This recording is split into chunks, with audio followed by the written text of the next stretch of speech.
Hi everyone, long time no see, but I am here with a very exciting reading vlog. I am so excited about it that I am still in my car. I am parked, but I just pulled up to my apartment and I'm already ready to start. So it is Labor Day weekend. I just got home from school/work, and I'm ready to start a book. And it is going to be Wild Reverence by Rebecca Ross. I got an e-arc through NetGalley, but it was approved right when school was starting. So it's just been sitting there on my Kindle and I have not been able to touch it. Tonight, I'm gonna relax. I'm gonna have a nice reading bath. I'm gonna have some tea. I'm gonna cuddle with my cats. And I'm just gonna have a good time.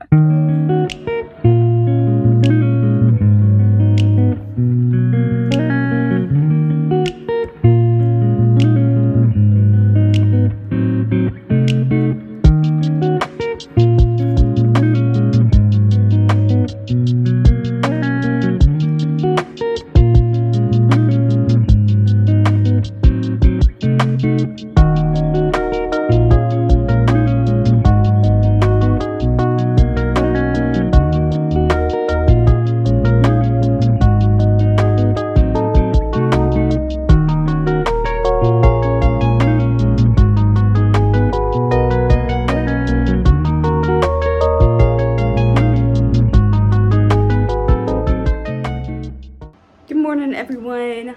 I did not take a reading bath last night because I fell asleep on the couch, but I did get 17% into Wild Reverence on my Kindle. We are just getting past the exposition phase, so there's been a lot of learning about how the courts of the gods work and all those relationships. I definitely like the approach of they're connivers and backstabbers. They'll do anything to increase their power. You don't really know who you can trust, because that does seem like a lot of gods from mythology, and it's a very difficult environment for Matilda, who, as much as she doesn't want to admit it, does have a big heart, and that's where her vulnerability lies. I've just been really enjoying learning about all this. It is a slower start, but ginger. But it's not boring in any way. And also Rebecca Ross, just the writing. I was wondering how this book would feel, because I loved Divine Rivals, and it had a vibe of historical fiction with romance and a splash of fantasy, whereas Ruthless Vows felt much more like a traditional fantasy novel. And so I was wondering what this one would feel like. She's just really capturing that mythological vibe. Ginger is acting all cute as if she didn't just try to escape, and that I wasn't just fussing at her.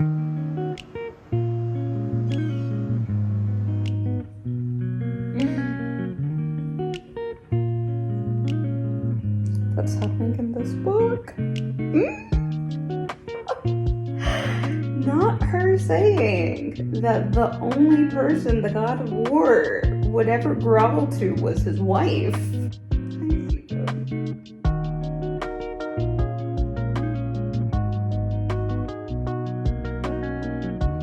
Okay, so we are now at the part in the book where Vincent and Matilda finally meet after years of being apart. Vincent thinks he's been abandoned and things like that. It's in the synopsis when Matilda suddenly appears. She's tumbling into his bedroom, soaked from the rain, with a letter from death. And I can't tell y'all what happens next, because that would spoil some of it. But I can tell you, if you are a Romantasy person, you're gonna love this. You are. I haven't read a ton of Romantasy that I've really, really loved.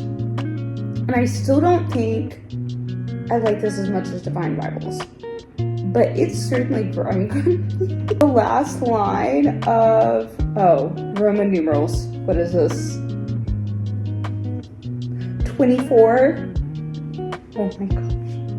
Like, I had to pause. Ziva.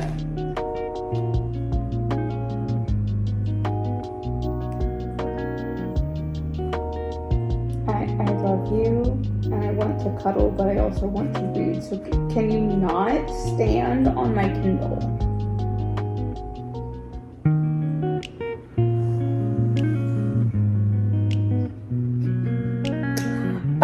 Anyway, let's just say things got very interesting. Come on, lay down. Yeah, we can cuddle. You can't cuddle on my Kindle. We have a marriage of convenience going on right now. I'm 31% in. I'm tired. I want a little nap. I also want something to eat, but I know crap's about to hit the fan, and I can't put this down. I can't. I also can't move off the couch because cats. Looks like I have no choice but to sit here and read.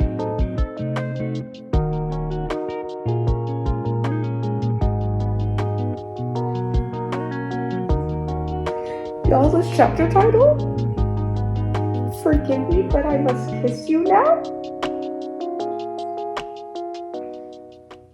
So, I'm almost halfway through Wild Reverence. I have been at a coffee shop for a while, but I didn't want to go home yet.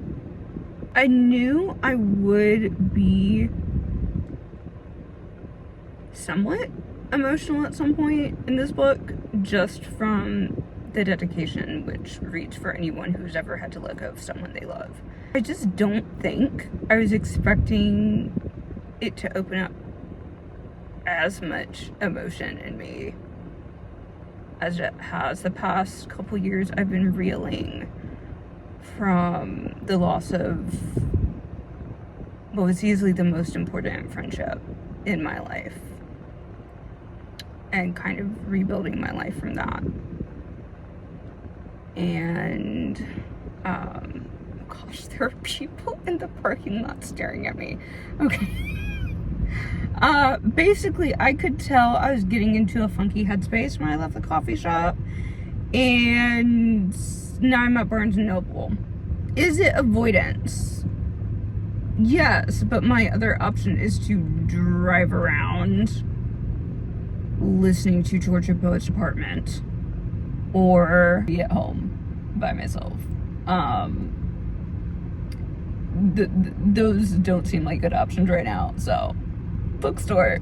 In terms of actual book things, the action has definitely picked up. The political intrigue, we have the appearance of the one bed trope. I think at this point 50%. I'm still not, oh my gosh, I'm absolutely loving this. This is my new favorite book of the year, like it was with Divine Rivals, but I also don't want to put the book down, which I think still says a lot about it.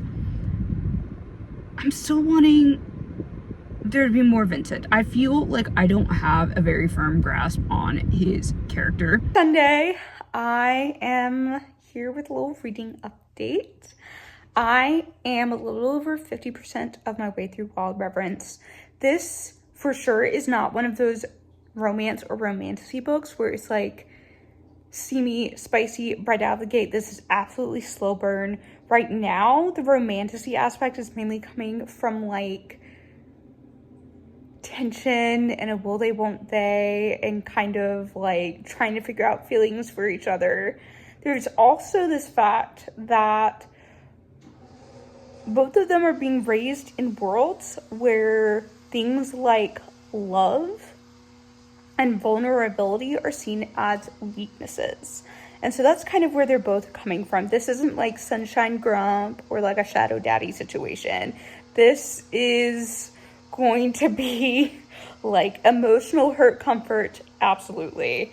And just like learning to trust each other, and that love is not a weakness. It can give you strength situation. So I'm loving those ideas in the book so far.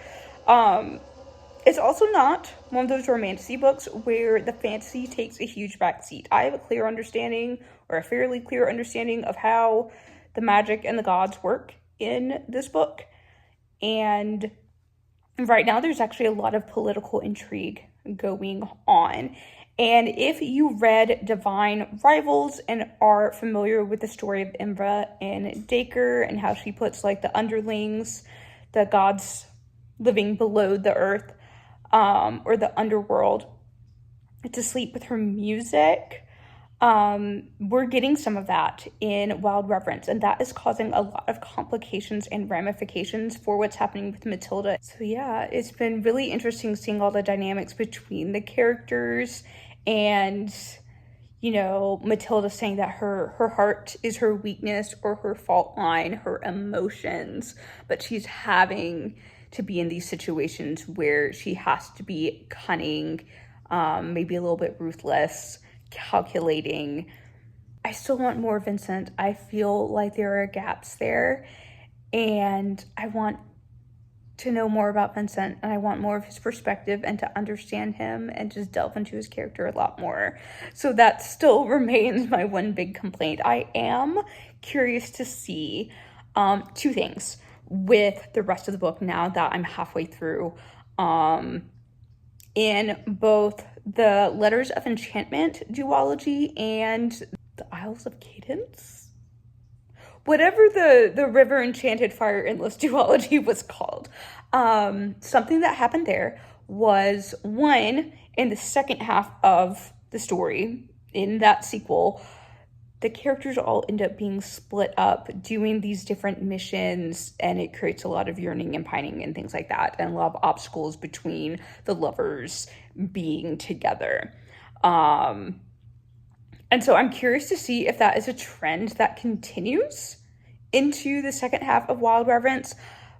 My other thing that I hope I don't see, actually, is how the villain is handled. So my chief complaint with both of those series from Rebecca Ross is that the big bad guy isn't super developed, and we really don't get much of that big bad guy until the second book, and just feeling like they weren't that developed, feeling like they were falling flat. I'm also curious to see how that goes. Hello everyone. You can probably tell from like my face, the state of my hair, all that. It has been a very long day. Forget trying to finish Wild Reverence by release day. It's Thursday. It is Thursday the 4th. I had gotten sucked back into school. So yeah, today was a lot. Today was really draining. I stress bake. I made a cake. And I made a really tasty dinner. I've had some kitty cuddles at this point, and now I'm about to go take a reading bath. Normally that would happen on Fridays, but today is a very notable exception. And so I have Wild Reverence on my Kindle here, and we'll see how far I get. Hey girl. Hi everyone. It's Saturday, so it's been like a whole week. I haven't really gotten to read a ton this week. I had Thursday when I had my relaxation night. Tuesday I celebrated a friend's birthday. Last night I went to my parents for dinner and we watched the Thursday Murder Club. That was a cute movie. It's also going to be the October book club book for the library club I'm a part of, so that's gonna be fun. But according to my Kindle, I have 3 hours of reading time left. I'm determined to finish this book this day. Also, I now get to read it as a physical copy because my pre-order copy finally came in yesterday as well. I got the Barnes & Noble exclusive edition. So this is what it looks like. The main difference is the original cover has white flowers and these have blue, and it also has the matching sprayed edges. I love teal, so I had to get this version. And y'all are not prepared for the beautiful cover art. First of all, you have the constellations and the sky, which do play a big role in the story and the magic system. Look at that. Look at that, Matilda and Vincent.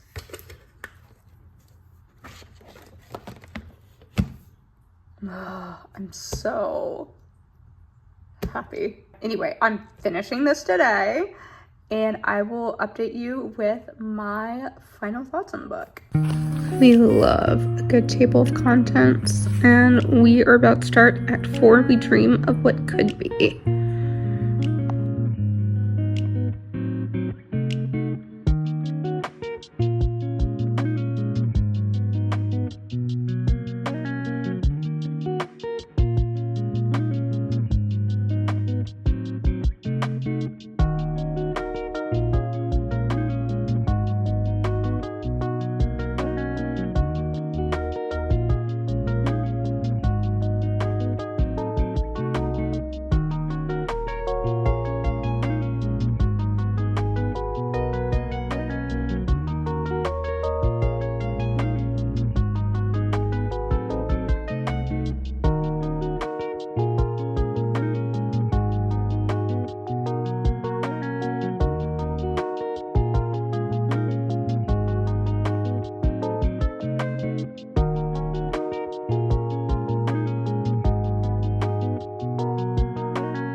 So I just finished Wild Reverence. I'm still definitely gathering my thoughts. I mean, it's 544 pages, that's a lot to unpack, but as of right now, I don't think it's my favorite book I've read so far this year. But it's definitely going to be one of those books that lingers with me. It's set, a lot of it is set in the autumn, so it kind of kicks that off for me, so perfect timing. But there's also just a lot of things it says about vulnerability. Ziba. A lot about vulnerability and love, and also time, just not taking the time you have with people for granted. And I mean, regardless of what she writes, Rebecca Ross is always going to pull on my heartstrings. So I was a little nervous going into it because my last really anticipated book of the year, Sea of Unspoken Things by Adrienne Young, was a huge letdown. And I can confidently say that although it's not my favorite book that I've read this year, it did not let me down. So, I know this book just came out, but whenever y'all have read it, I am definitely open to hearing what y'all think.